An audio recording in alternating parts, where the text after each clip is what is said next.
This meeting is being live streamed. Woohoo! Got it. All right. Here we are. Hello, and thank you for joining me today. I'm going to hand over the mic to my friend and colleague, Alice Pallam.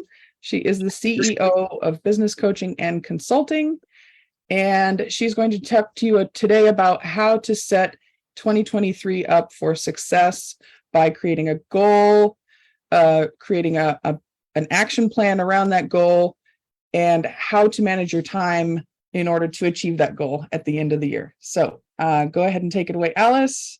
You have the floor. Thank you so much, LaChara. It is a pleasure to be here. Thank you so much for hosting. I am going to go ahead and start sharing my screen.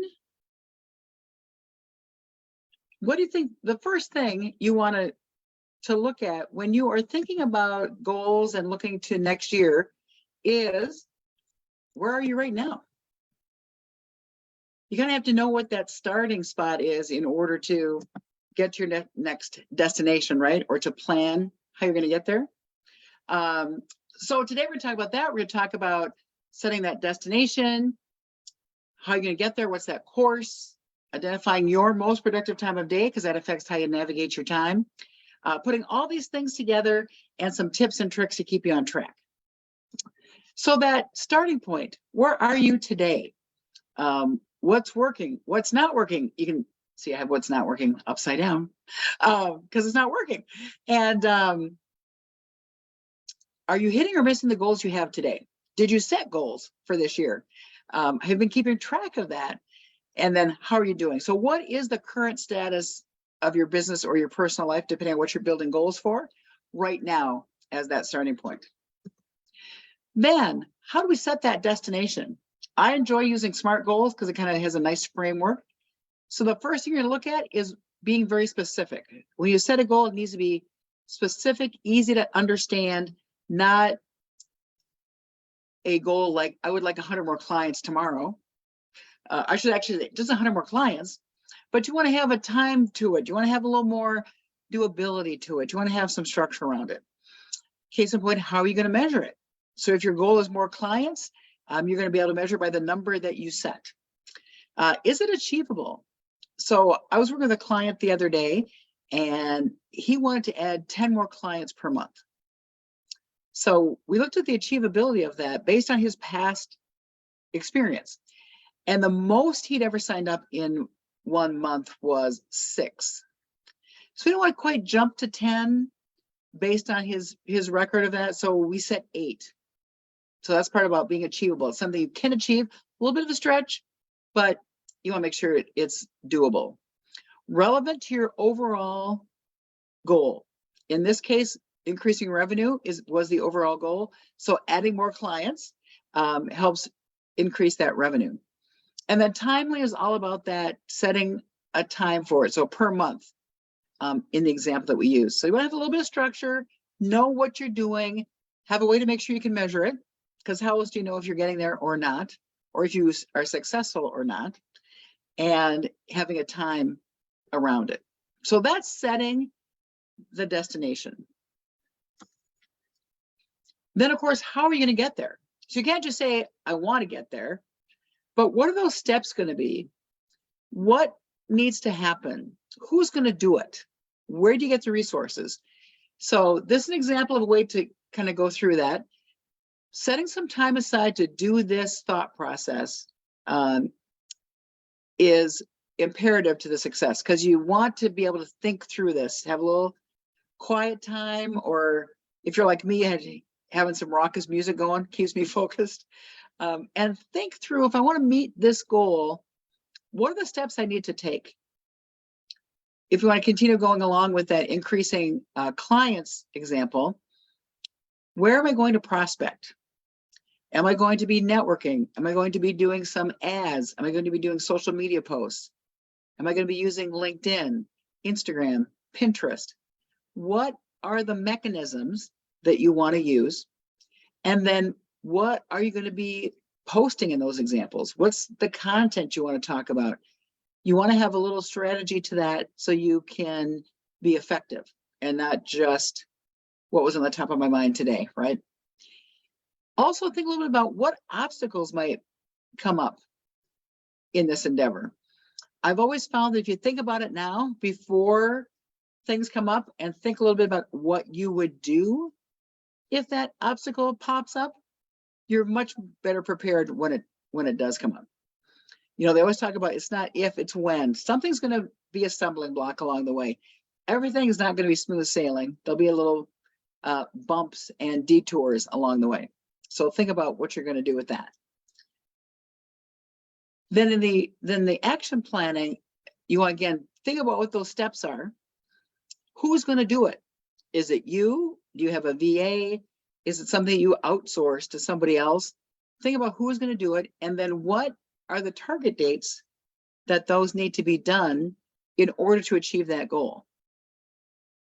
And when you set target dates, I always think about contingency planning. So if you have to have something done by the end of January, you don't want to have your action steps run all the way up to the last day of January. You want to have a couple days in there that are flexible. So if something gets behind, you've got a day that was buried in there to catch up and not go running towards the end line and miss it because you didn't have a little contingency time built in. So think about the steps, who can do it, where are you going to find the resources, and what are the dates that it needs to be done by. That are the key steps to getting the plan started. Now, Latara talked a little bit about time. So, of course, part of getting your goals accomplished and getting those action steps done is where the heck on your calendar are you going to do that? One thing that I find is very helpful is to understand your own ultradian rhythm. And if you're not aware or haven't heard of ultradian rhythms, that is the rhythm of your day. The one example I have here is kind of a typical, quote unquote, rhythm. You kind of build up to being at your highest productivity, and then you start to kind of sag down again, right? Have a little bit of a recovery time, and then you build up to productivity again. Like I said, this is a average kind of 90-minute, 20-minute cycle, but everybody is different. I've worked with a number of people who have completely different cycles. So one thing you want to be able to do is actually figure out what that is for yourself. One way to do that is to track your day. What are you doing? How are you feeling about it? Are you energized? Are you excited? Are you focused? Or are you, oh my gosh, I don't want to do anything right now. I have no focus, no energy. Because that is what builds that rhythm for you. So you want to track what you're doing and how you feel about it.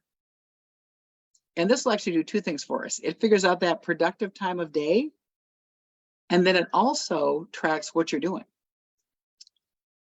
Some things you can do as you figure out that productive time of day is, of course, adjust your schedule accordingly. One of my favorite clients is a mortgage broker, and he found his afternoons were just really slow. He wasn't getting anything done, just slow, slow, slow. So we moved his workout time from the morning to that afternoon spot. World of difference. He came back from the workout much more energized, that focus, getting that physical exertion going, refreshed him, and he was very focused for the rest of the day. So it's be able to take a look at how your patterns fall and then plan your day and tasks accordingly as much as you can. And the reason I say that is my most productive time of day is nighttime. But there are things I have to do during the day, like talk to people, talk to clients that are not in a time zone that lets me talk to them at nighttime, my time, right? So you look at ways to deal with that. One is moving things around. Two, we're going to talk about some things in the tips and tricks section that will help you work at your not productive time of day when you have to. Now that we went through that exercise where we were tracking what we were doing, how we felt about it, what that was all about, that will let you take a look at what of those things needs to continue. So the first thing to do is look at that list of things that you put together and what can be deleted. Sometimes we have stuff on our calendar that just is a habit. It's something we always did. It's something we always want to do. and it doesn't serve any purpose anymore. So you can delete it. The next kind of filter to run that through is what can be delegated? What needs to be done but does not need your authority or your expertise? And delegation can also be outsourcing. So do you have staff? If you don't have staff, would a virtual assistant help? So somebody not paying full time, you contract for some hours that they can do work for you and get that off your plate. Because one thing they always consider, and a lot of us that are business owners don't, what's the value of our time? So if it's taking you 3 hours to do something that a virtual assistant could do in 45 minutes, what's not getting done that does require your authority and your expertise? Often it's a better use of resources to spend some money and get things done more efficiently and effectively so you can concentrate on things, again, that require your authority or your expertise. When you have dealt with those things, and definitely there's a process, as I know it's not easy to say, hey, somebody else can take care of this. You need to do some training, you need to do some testing, right? And make sure they're doing it the way you would like it done and that it's being successful. Then you look at things that you have on your list, but do they have to be done today? Deferring is perfectly acceptable when it makes sense. It's not procrastinating, it's not just putting stuff off. But if you have 3 things that are due tomorrow and 2 things that are due next Thursday, the things that are due next Thursday can move into next week. The things that are due tomorrow have to get done today, right? So it's okay to defer when the strategy makes sense. Again, we're not procrastinating or not ignoring stuff. It's just making those smart decisions about using your time. And then, of course, things you have to do. It has to be done now, has to be done in the very near future, and you need to be the one to do it. And those are the things that should be on your calendar. Now, we talked about a number of different things. So really kind of put, how does all of this work together, right? So the first thing we're going to do is talk about some of those tips and tricks I referred to a little bit ago. When you figure out your productive time of day, like I said, you can't always do what you want to do at the time you want to do it. There are other people's schedules, other demands that will put some of those activities in a not as productive time of day. So one of the other things you want to do is look at that calendar is what are your non-negotiables, both personal and business. I'm always a proponent of you can't ignore personal in the pursuit of business. You have to keep all those things running, right? So what are things that you might have on your list that are non-negotiable? Number of my clients with children, they've got dates and times that have to be done no matter what else is going on. Either dropping kids off at school, picking kids up, going to their games. You want to have those on your calendar to start with so they're not going to get scheduled over. Being prepared, putting a little time into thinking about what's going on, what's your day look like the next day. And you see here, I've got prep the night before or the morning of, because that does depend on, again, your productive time of day. With my example, again, that I'm a night owl, I always prep the night before. I'm very productive at 10 o'clock at night. So I look at what's going on.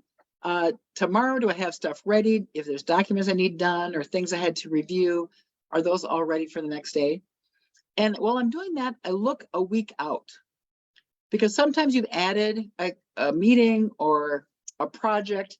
You need to make sure that that time is accounted for to be prepared. So let's say you have a meeting with a client that got scheduled into next Friday. You'll probably want to put some time in your calendar to do the work to prepare for that client. Is there some research to do? Is there a document you need to have ready? What are your talking points? You want to have the time on your calendar to do those things so that they get done. So often we're like, oh, I got these things in my head, I'll get them done, I have a minute. The problem is the minute never happens, right? And all of a sudden you're in the meeting and like, I wish I would have done that research, or I wish I would have put those talking points together so I know what I was going to do. So always look that week out to make sure you've accounted for things that have been added to your calendar and any prep time that has to happen. And I always say, don't schedule over it, move it. If we went through all this process to figure out what should be on your calendar, it's there for a reason. So you should move it versus just schedule over it. And then again, you get to that meeting next week and like, oh, that's right, I had that work time on Wednesday, but I scheduled over it. Daily checklist. Some people love checklists, some people don't. If it's a thing that works for you, it's fabulous. There can be things you need to make sure you do every single day. For me, I have time on my calendar at the close of the day, and I've got a little checklist that goes with that.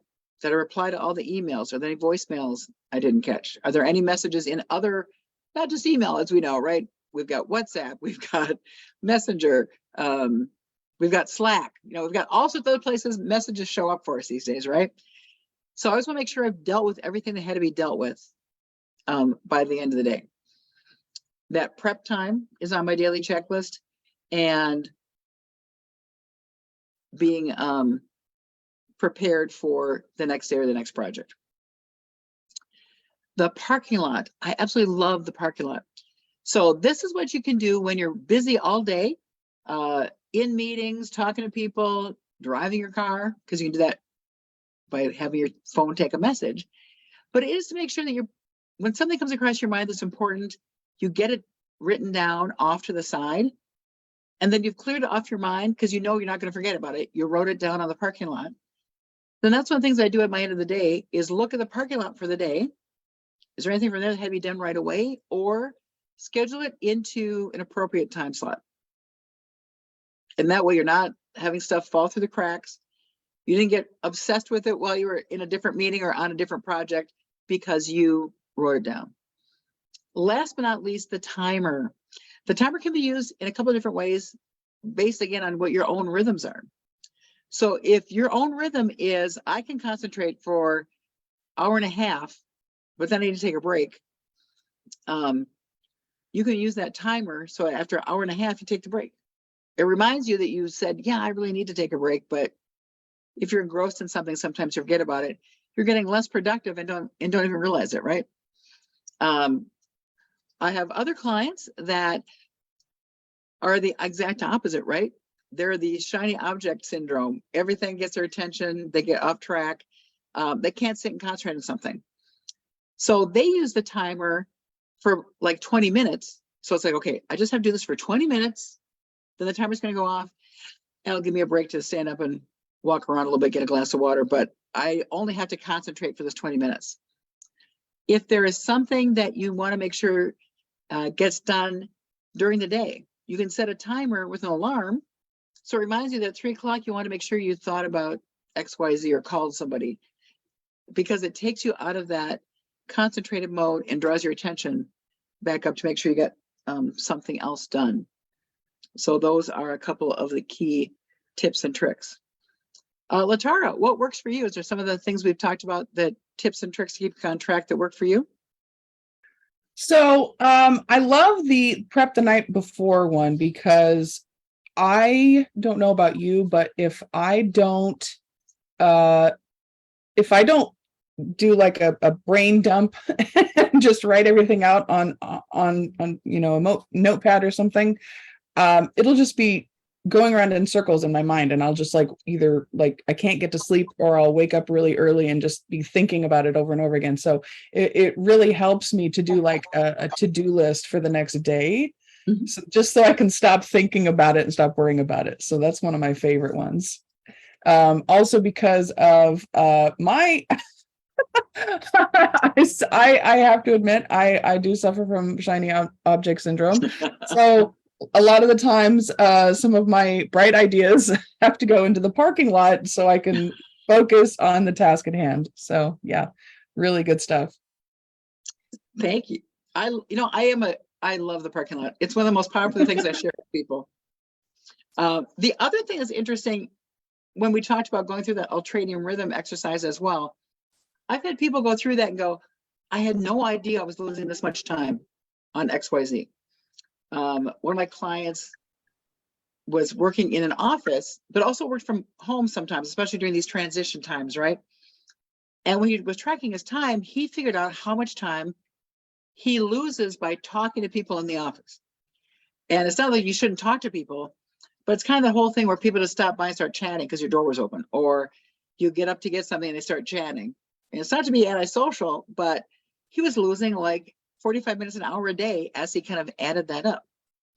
So in this example, what he did is he shifted and did work at home first. So work that required his concentration, things like that.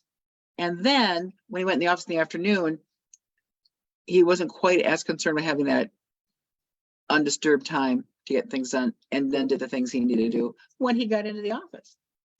So what we want to do is take all of this stuff. We talked about a lot of different things today and kind of putting it all together. So that first thing is understanding your personal rhythm, because that affects so much about your productivity, how to schedule things, how to make sure you're focused when you need to be focused and have that work that requires focus in that time slot. What are those things that really require you, your authority, your expertise? What absolutely needs to require you? And what can you start to think about letting go of? Like I said before, letting go is tough. It's not easy. My days in corporate America, a consistent feedback I got for several years in a row was, Ellis could learn to delegate more. So I've been through the struggle myself about how to let go and make sure that things are all still running the way that doesn't have to be exactly the way you would do it, but is acceptable for what the task is, right? We don't have to be clones, but just that it's done in a way that is at your service level, those kinds of things. And then of course that forward progress is progress, right? You're not in a race. It's as you make steps and make progress, that is excellent. So taking the first step, as I said, we talked about a lot of different things today. So think about for you, what of the things we discussed do you think will give you either the best benefit or the thing that intrigues you most? Maybe you never thought about this ultradian rhythm thing and you're not quite sure what that's all about. So that's where you want to start. But pick one thing to get started. Over the last couple of weeks, I've had several conversations with people that talk about they see these kinds of events, they go to a training and they come home and they don't do anything about it. Learn some good stuff, but they didn't get that action step started, right? So your action step coming out of this is to think about what is that one thing you want to get started on. You can also think about, is this something you would actually like help with? Sometimes we are more productive when we do things in a group or we have some accountability built in. So we do have a couple workshops coming up. Charting your course is going through that planning part. Get those goals set, and then what are the plans, and really do the work in our session. Figure out what you want to do, ask questions, get some feedback from the group, and figure out what is that course going to be. Then we roll into time navigation. So that's 3 1-hour sessions. We do that ultradian rhythm exercise. That's one reason why they're a week apart, because there's some homework to be done that requires that time to get it done. So in time navigation, we go through your personal ultradian rhythms. How does that affect what you do and how you do it? One thing that can get interesting sometimes is, depending on your profession, you need to be able to navigate your time expecting interruptions. So if you're in a profession that has service tied to it, or things that have deadlines, mortgage and real estate are a great example. This person has to get written today to get this house. This letter has to get done today so that the client has a chance to get that house. You need to be able to accommodate those things in your time navigation. We spend some time talking about how to do that and how that works. You also have an option to work in a group coaching session ongoing after those workshops. And of course, you always have the opportunity to do accountability and training with me. So for the workshops coming up, I actually just walked through that. Look at it, I'm just ahead of myself. These are kind of, like I said, these are the key points about getting that plan set. And we do that as 1 3-hour session. So like I said, this is work time. And that's one way to make sure you get it done, right? You sign up for the 3 hours and you're there. And then again, doing the 3 1-hour sessions for time navigation, so we can get you on track for that. We're running a special right now. You can take both workshops, the price of one. So that is $77 for 6 hours of great training and support.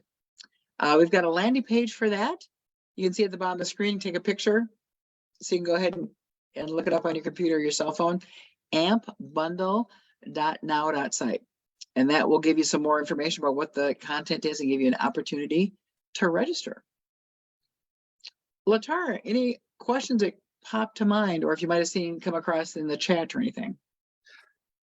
No, but you did a fabulous job of going over all of that information. So thank you very much for that. I went ahead and I dropped the link in the comments. So if you missed it, you can go back in right there. This is a special that Alice is doing as a holiday holiday in the spirit of generosity special that she's doing, where you get both of those courses for the price of one. Normally, she sells them and runs them on separate occasions, but in this case, she's going to be doing them back to back, so that by the time January comes around, you already have your goals laid out, your plan laid out. You figured out what time of day works best for you, so you are maximizing your productivity. And I really love how everything comes together in combining these two courses into one, because you're setting yourself up for success in 2023. So yeah, I hope that you found today be helpful for you in coming up with some tips and tricks to optimize your time and be more effective with your goals and your planning. But I personally cannot endorse Alice enough, because she has just been instrumental in helping me plan all of my events, all of my product launches. So yeah, there's a lot more to it than just, well, why don't you try this? There's a lot of interaction, so it's very hands-on. You don't just sit and listen. It's a very active role that you're writing down your goals, you're figuring out your best times. So it's really, really worth a lot more than the $97 that you're paying. So well, that about sums it up. Very kind of you to say. Thank you. All right. Well, I think that is about it. I just saw new fan come on. Hi. I'm glad you're watching. So yeah, I hope that you have a fantastic holiday season and a fantastic 2023. So thanks again. And I think we're going to wrap this up. Any last thoughts, Alice? Well, one, thank you. And my background and a lot of the graphics you saw today are actually Latara's creations. So right back at you. I mean, I love working with you, and you create great things. The graphic on the landing page, the landing page, the things we have out on Facebook, those are all Latara's creations. So thank you very much. And thanks for hosting today. I really appreciate the opportunity. Sure thing. Anytime. All right. Take care and have a great day. Bye. Bye.